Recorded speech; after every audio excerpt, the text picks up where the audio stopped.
ना तो संताप माने ताप की स्थिति बनती है और ना जिस प्रकार की ठंड की या शीतलता की स्थिति। शीतलता दूसरे अर्थ में शीतलता अच्छी भी होती है। जब ग्रीष्म सता रही हो तब शीतलता अच्छी लगती है। और भगवान की वाणी को भी कैसा माना गया है? शीतल माना गया है। तो लेकिन यहाँ ठंड लगने से ठंडेपन से तात्पर्य है कि रविणो संता वैरम। रवि जो है वो क्या करता है? रवि माने सूर्य। संताप वरम करम, संताप को उत्पन्न करने वाला है। और शशितोण, फिर शशितोण, शशिना माने चंद्रमा। जड्यायरम देवो, जड़ता को करने वाली। संताव, संताव जड़त्य हरम, लेकिन देव हे भगवान आप कैसे हैं? संताप जड़त्य हरम, संताप को हरने वाले हैं और जड़ता ठंडेपन को हरने वाले हैं। तुम मच्ची पौपहा बलियम, ये आपका जो प्रभा समूह है वो कैसा है? ग्रीष्म की जड़ता को, ग्रीष्म की गर्मी को समाप्त करने वाला है और शीत ऋतु की जो चंद्रमा से उत्पन्न ठंड है उसको भी समाप्त करने वाला है।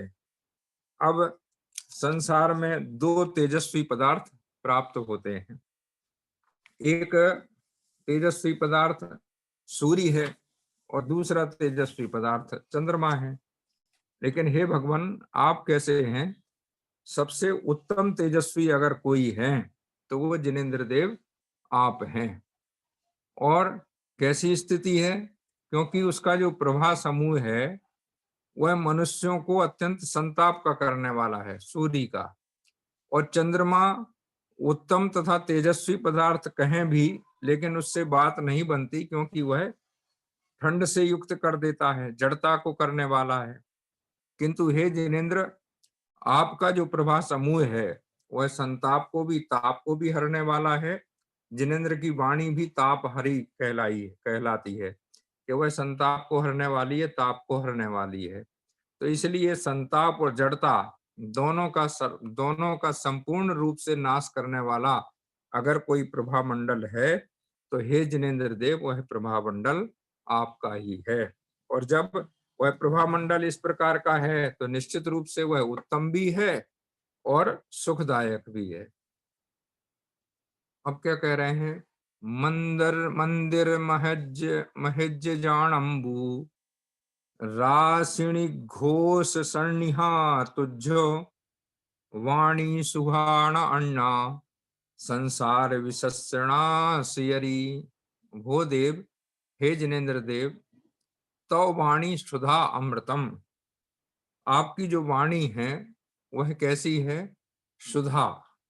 सुधा माने भी अमृत होता है, अमृत माने भी अमृत होता है और पीयूष माने भी अमृत होता है।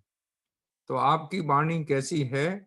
अमृत स्वरूप है और संसार विशस् नाश करी, संसार रूपी विष का नाश करने वाली है। जबकि अन्ना कुदेवस्य वाणी, अन्य जो कुदेवों की वाणी है वह संसार विनाश करी न भवती, संसार का विनाश करने वाली नहीं होती है। किम लक्षणा तो वाणी, आपकी वाणी का क्या लक्षण है? तो कह रहे हैं मंदिरेण मेरुणा मध्यमान अंबुराशि निर्घोष सन्निभा सदृशई। क्या कह रहे हैं? मंदिरेण मेरुणा, मेरु पर्वत मंदराचल से मंथन किया गया जो समुद्र, उसका जो निर्घोषी, निर्घोषी माने बहुत बड़ा शब्द उत्पन्न हुआ, ध्वनि उत्पन्न हुई, उससे उसके समान आपकी जो उत्तम वाणी है, गंभीर। अब वहां उच्च घोष से तात्पर्य लिया, लेकिन यहाँ उच्च घोष को गंभीरता में बदल दिया कि जब समुद्र मंथन जो मतलब जैनेतर संप्रदाय में इस प्रकार का कहा जाता है कि समुद्र का मंथन किया गया, तो यहाँ उसी को प्रतीक रूप में ले लिया। मेरु पर्वत के द्वारा मथे जाने वाले समुद्र की ध्वनि के समान आपकी जो ध्वनि है वो कैसी है? गंभीर। आपकी अमृत वाणी, आपकी वाणी कैसी है? अमृत स्वरूप है। और कैसी है? संसार रूप विष्ट को नष्ट करने वाली है। इसको छोड़कर और किसी की वाणी उस संसार रूपी विष को नष्ट नहीं कर सकती है। अब यहाँ बड़े विचारणीय बात है कि विष को नाशक माना गया है, लेकिन एक विष बीज होता है। जो विष बीज होता है वह वृक्ष को उत्पन्न कर देता है, उत्पत्ति कारक होता है। लेकिन कैसी वनस्पति उत्पन्न होती है? उससे विषैली उत्पन्न होती है।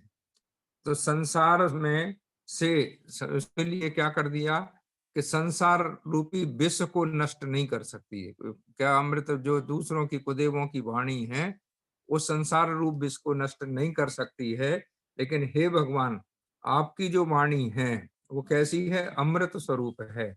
अमृत स्वरूप है तो कैसा करना चाहिए? अब संसारी प्राणी को अमृत प्रदान करो। किस अवस्था में?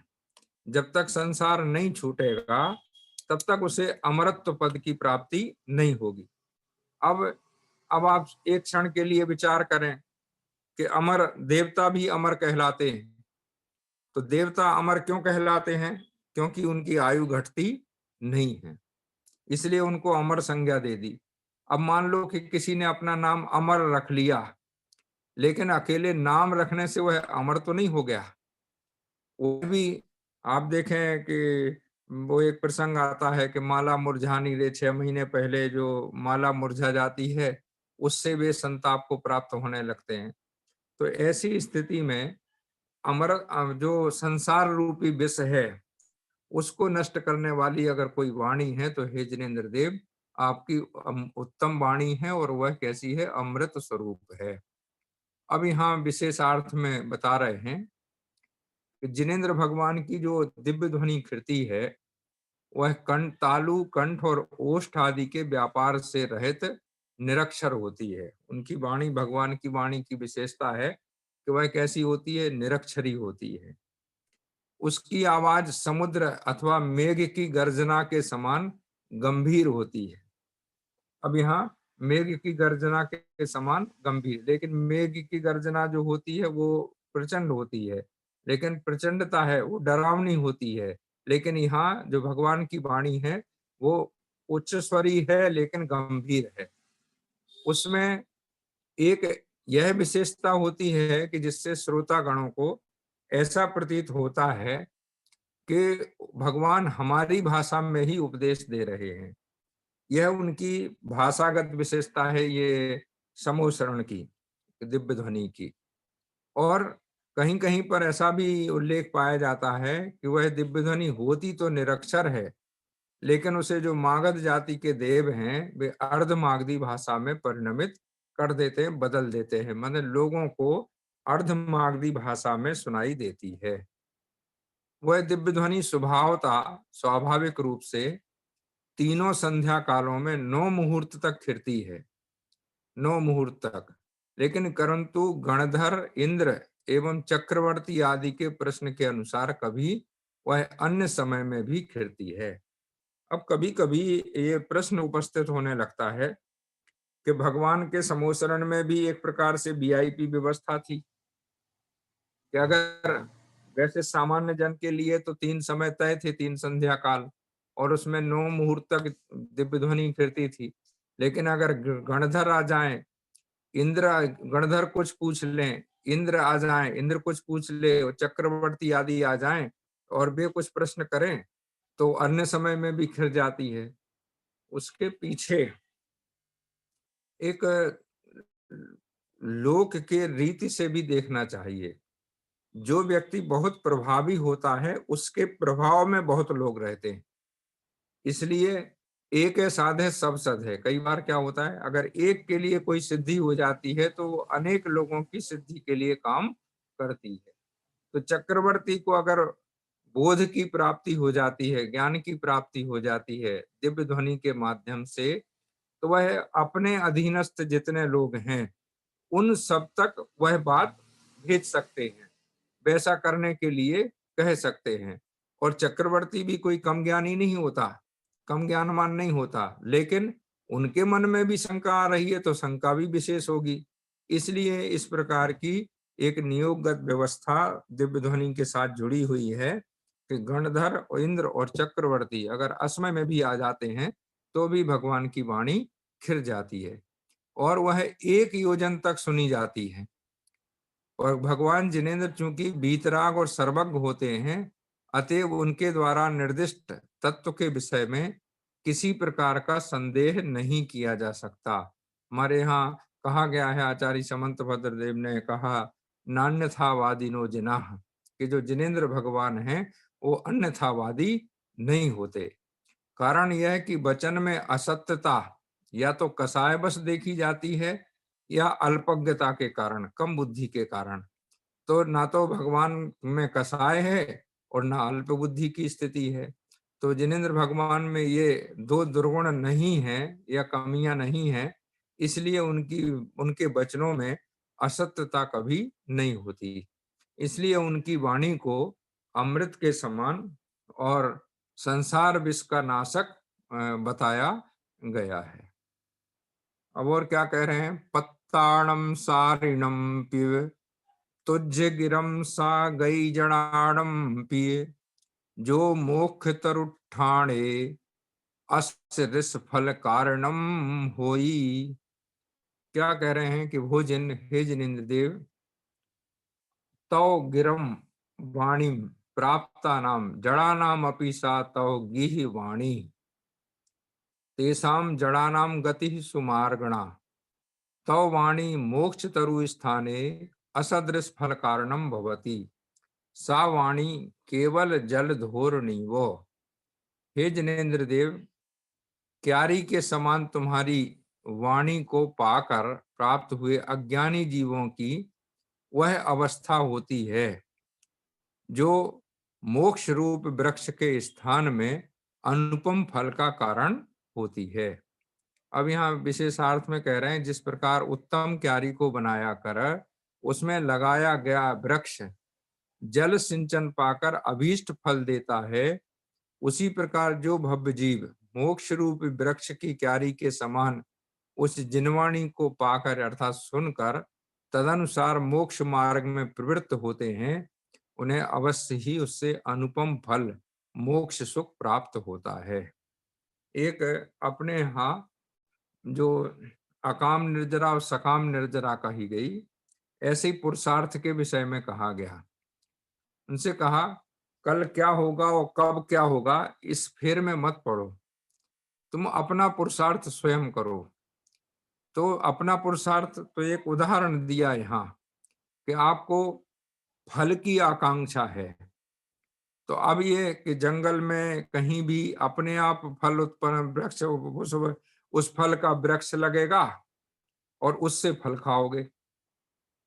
एक बहुत अच्छा प्रसंग मिलता है कि एक वृद्ध व्यक्ति वो अखरोट का पौधा लगा रहा था, 90-95 वर्ष की उसकी अवस्था होगी, और ऐसा कहते हैं कि शायद 25-30 वर्ष के बाद उस पौधे में वृक्ष बनता है, उसमें फल आते हैं। तो किसी समझदार व्यक्ति ने उससे कहा कि बाबा, आप इसके फल तो खा नहीं पाएंगे, तो इस फल को लगाने से क्या लाभ। तो उन्होंने उत्तर दिया कि यदि मेरे आपके जैसा सब लोग सोच लेते तो फिर मैं तो कभी अखरोट के फल या कोई भी अखरोट के फल खा ही नहीं पाएगा। तो क्या होता है कि हमें प्रयास पूर्वक अपने लिए भी फल की कामना से वृक्ष लगाना चाहिए, पौधे लगाना चाहिए, और वे वृक्ष के फल दूसरों को फल दें, इसलिए भी वृक्ष लगाना चाहिए। तो यहाँ कह रहे हैं कि जिन्हें क्या करना है, उत्तम फल की, अनुपम फल की प्राप्ति करना है। अनुपम फल क्या है? मोक्ष। तो अनुपम फल अगर प्राप्त करना है मोक्ष रूप, तो उसके लिए तदनुरूप वृक्ष भी लगाना पड़ेगा। अगर वृक्ष नहीं लगाएंगे, जैसे मोक्ष मार्ग पर चले बिना मोक्ष नहीं मिलता, ऐसे ही मोक्ष के अनुरूप वृक्ष लगाए। अब वृक्ष क्या है मोक्ष के, अब आप देखिए शुरू से, बहुत लंबी कहानी है इसके लिए।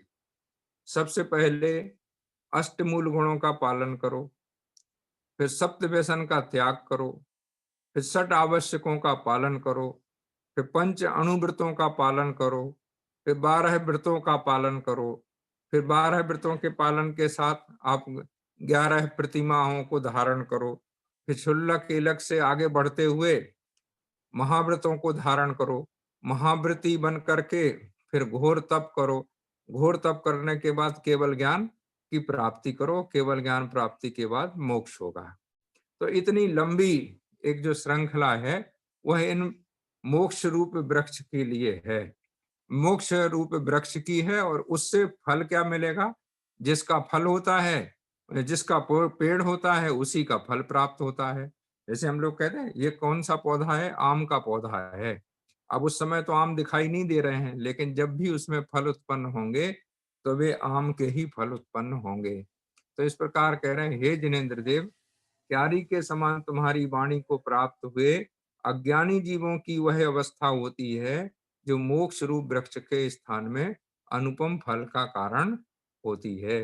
माने उस अनुपम जिनवाणी को पा करके, सुन करके जो मोक्ष मार्ग में प्रवृत्त होते हैं वे अवश्य ही अनुपम फल को प्राप्त होते हैं।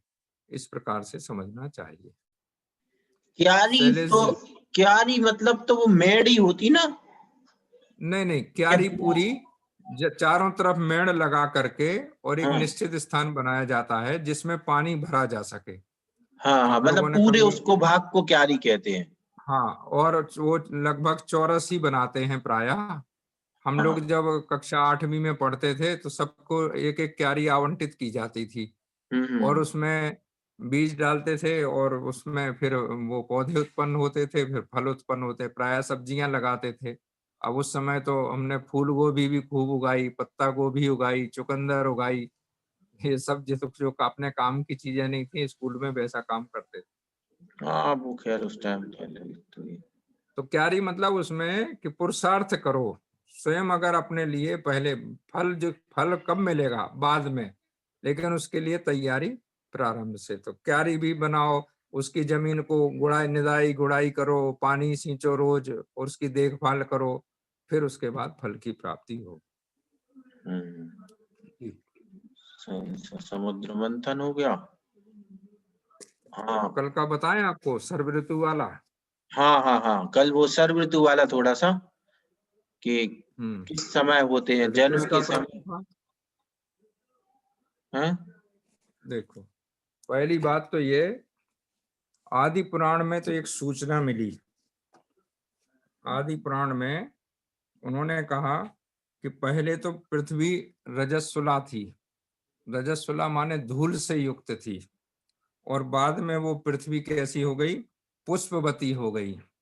तो जिस पर मतलब फूल बिखरे हुए थे, माने धूल कण चारों ओर के समाप्त हो गए। ये आदि पुराण के 12वें पर्व में इस प्रकार की सूचना प्राप्त होती है। एक दूसरे, ये आदि पुराण के 13वें पर्व में जो सौधर्म इंद्र है उसके लिए एक विशेषण दिया गया, सततर्तु समाश्रय। ये उसका मतलब है 6 ऋतुओं का आश्रय वाला सौधर्म इंद्र, कि जिसने क्या किया कि पृथ्वी मंडल को पूरा 6 ऋतुओं के फलों से, पौधों से युक्त कर दिया, पुष्पों से युक्त कर दिया। अब उत्तर पुराण में आप आए, बिल्कुल स्पष्ट है भगवान श्रेयांसनाथ के जन्म के प्रसंग में 25वां श्लोक है 57वें पर्व में। उसमें आया, तदा सर्वर्तुस्तत्रो स्वहि स्वभावै मनोहरै प्रादुर्बभूव शंभुव सर्वांगी सुख हेतवा। उसका अर्थ क्या करें? उस समय सब जीवों को सुख देने वाली समस्त ऋतुएं मिलकर अपने अपने मनोहर भावों से प्रकट हुई थी।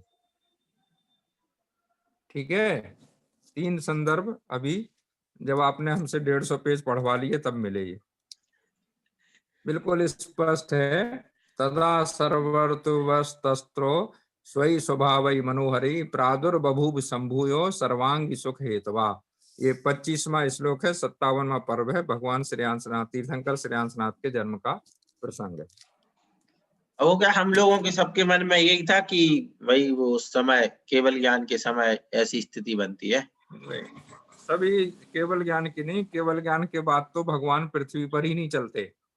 वो तो बस अकेले जब पृथ्वी पर तब आते हैं जब समूसरण बिगड़ जाता है और अंतिम जब योग निरोध करते हैं तभी शिला पर बैठते हैं, वरना उसके पहले पृथ्वी का केवल ज्ञान के बाद स्पर्श ही नहीं होता।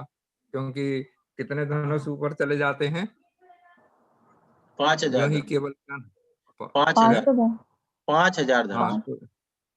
तो 5000 के 500 धनुष 5000 देख लेना, 5000 है वो, कभी मैं कंफर्म नहीं हो रहा हूँ।